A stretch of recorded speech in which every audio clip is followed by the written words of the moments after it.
I want to preface this video with the fact that I only really started watching basketball consistently about 4 years ago. I obviously tried to keep up with it through like 2K videos and like mild curiosity Instagram pages, stuff like that. But I've been pretty locked in for the last 4 years. If you saw my last video about why I care about football, basketball is that poetry in motion thing that I talked about for offense, turned up to 11. Like, watch this shit. Are you fucking kidding me? That's the coolest shit I've ever seen in my fucking life.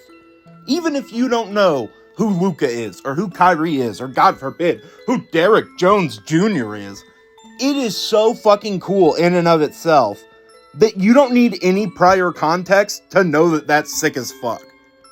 There is an inherently aesthetically pleasing quality to good basketball that you cannot get in any other sport. It is the most aesthetically pleasing sport when it's done to the very highest level. Like, look at this shit. Even if you've never seen this clip before, or you've never cared about basketball before, about 3/4 of a second before it goes in, you can tell that bitch is going in. It's so fucking incredible to see. It is so incredible to look at. It is so aesthetically pleasing. And I haven't even talked about the superstar-driven league.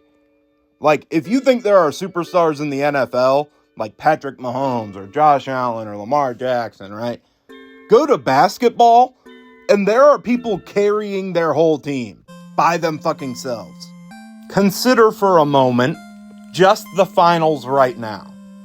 You have Shai Gilgeous-Alexander, the reigning MVP of the season, going to the finals, bringing the Thunder to the finals, and then you have Tyrese Halliburton, who was voted the most overrated player before this season, which is fucking insane.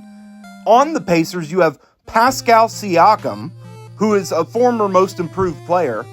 Like, there is so much going into this game, just this series. And don't get me started on the narratives. Are you kidding me? By the conference finals, by the semifinals of the playoffs, no matter who won the finals, it was their superstar was going to win their first championship. It was either going to be Shai or Tyrese Halliburton or Anthony Edwards or Jalen Brunson, right? Somebody was going to get their first chip. And right now, the Thunder have won a championship back when they were the Supersonics, but never as the Thunder. And the Pacers have never won a championship in their entire existence. Not to mention that in the East, in the Eastern Conference, the top two teams, the Cleveland Cavaliers and the Boston Celtics, were eliminated when pretty much everyone had one of them going to the finals. The Thunder easily managed everybody except for the Nuggets with Nikola Jokic, who pushed them to 7, and it could have really gone either way. Like, in what other sport are you going to see a team like the Cleveland Cavaliers win 78% of their regular season games and not make the conference finals? I think something that non-basketball watchers do not understand is that it's not like 2K, where you need one guy to lock down their guy, and that's how defense works in the NBA. It is a fluid, ever-changing system between zone and man and switches and, you know what I mean? Like, it is so complex that I don't even understand it all, and I love the sport. So I can understand it being overwhelming to somebody who has never paid attention to something like basketball before. The biggest problem with the NBA is not the NBA community of fans, but rather the analysts and the people they put on TV to talk about the NBA. It seems like Charles Barkley and Shaquille O'Neal fucking hate the NBA, and they couldn't give less of a fuck about saying it either. They just go on live television and talk shit for like hours, and then they're confused whenever the ratings are bad, as if the only people who are marketing the sport are not making it look horrible. If you in any way want to get into basketball, do not start by watching television about basketball. Go on YouTube, look up KOT4Q, Kenny Beecham, look up Rusty Buckets, look up Nicholas Hinkle, Motown Noah, right? Get the YouTubers that actually give a fuck about the sport, because the people that are on TV do nothing but shit on the sport. Okay, I gotta get back to actually talking about basketball. There is a full team bonding in basketball that just can't happen in any other sport. Because you think about football, right? You got like 53 dudes on the roster, plus practice squad people, plus coaches, plus training staff, right? How are you supposed to like be good buddies with all of those fucking people, right? Or you think about baseball and there's fucking a billion people on the roster, and then there's AAA, and then there's AA, and then there's single A, and you know what I mean? There's all these fucking people. You can't be like close with everybody. But in basketball, just look up clips of the Thunder this year. They're like a fucking family. They seem like they fucking love each other. They're a community of people who love basketball, love each other, and love what they're doing for a living. People say the NBA is soft now, but if I had to choose between the 90s, where people were at each other's throats all the time, or the current Thunder dynamic, I'm picking the current Thunder 100 times out of 100. Basketball is the only sport where everybody on the court matters all the time. There is never a point where one of your players can take a play off and it will end up well.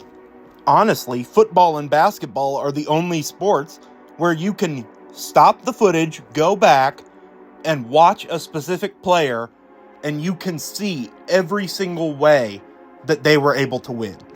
If you're watching a lineman, an offensive lineman in football, you can see what they did to succeed in the same way that you can watch Steph Curry go around 15 screens, run about 3 miles in the half court, and then fucking chuck up a 3 and make it. And just for the sake of argument, I'd like to bring up the foul baiting conversation. That's fucking bullshit. I don't know if you've ever watched a game of basketball, but if you watch Shai Gilgeous-Alexander play basketball, you're like, damn, they're fucking shoving him and punching him and fucking, dude, they're beating this man on the court. And yet everyone sees one foul that maybe could not have been called, and they say he's a foul baiter, and it's bullshit.